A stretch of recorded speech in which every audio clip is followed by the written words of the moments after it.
Hello বন্ধুরা। তো নিরামিষ দিনে এরকম ফুলকপি আলু আর কড়াইশুঁটি দিয়ে একটা নিরামিষ তরকারি হলে ভাত দিয়ে খাওয়ার জন্য যথেষ্ট।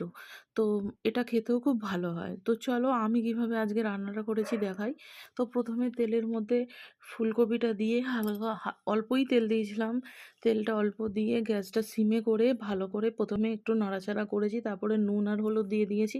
নুন হলুদ দিয়ে আর একটু ভালো করে এটাকে ভাজা ভাজা করার চেষ্টা করেছি। আমি অন্যান্য দিন একটু অন্যরকমভাবে করি, আজকেরটা একটু অন্যরকমভাবেই করেছি।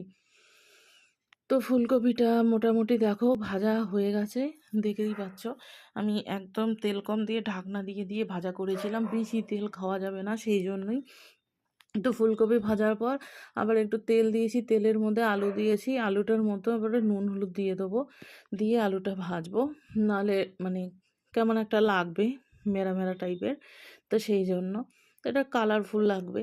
তো দেখো আলু ভাজাও হয়ে গেছে, আলুটা এবার তুলে নিয়ে ওই তেলের মধ্যেই আমি টমেটো বাটা, ক্যাপসিকাম বাটা, গোটা জিরে বাটা, আদা বাটা, ধনে জিরে সব মশলা বেটেছি আজকে। মানে কোনো গুঁড়ো মশলা অ্যাড করিনি, সব কিছু শুধু হলুদ গুঁড়োই দিয়েছি আর লঙ্কা, সব কিছু বেটে ওটা দিয়ে নুন দিয়ে এটাকে ভালো মতন করে কষাবো। অন্যান্য সময় আমি গোটা জিরে ফোড়ন দিয়ে সব কিছু মানে গুঁড়ো মশলাই ব্যবহার করি। ক্যাপসিকামও আমি বাটি টাটি না, জিরেও গোটা জিরে ফোড়ন টোড়ন দিয়ে করি, কিন্তু আজকে এইভাবেই করলাম। তো একটু কষা মানে তেল ছেড়েছিল যখন, তখন আমি একটু জল দিয়েছিলাম কন্টেনারটা ধুয়ে। তারপর আবারও ওটাকে ভালো করে মানে কষিয়ে নিয়েছি। তারপর যখন তেল ছেড়েছে তখন ফুলকপি আর আলু অ্যাড করে দিয়েছি। ফুলকপি আর আলু অ্যাড করে দিয়ে এবার আরও কিছুক্ষণ ধরে নাড়াচাড়া করে নেবো, একটু মশলাটা যাতে ফুলকপি আর আলুটার মধ্যে ঢোকে সেই জন্য। তারপরে কড়াইশুঁটি দিয়ে দিব, কড়াইশুঁটিও দিয়ে দিয়ে এবার আর একটু নাড়াচাড়া করবো, আর একটু কষিয়ে নেবো। কষিয়ে নিয়ে তারপর আমি এটাতে পর্যাপ্ত পরিমাণ জল দিয়ে দেবো, কারণ ফুলকপি আর আলুটা তো সিদ্ধ হতে হবে, তাই না? ফুলকপি সিদ্ধ হতে প্রচুর সময় নেয়, আর ওই ডগাগুলো একদমই কাঁচা থেকে যাবে নালে।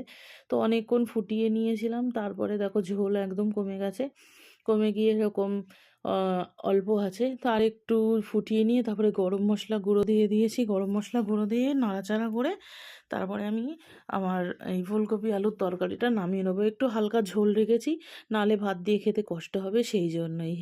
হর হর মহাদেব।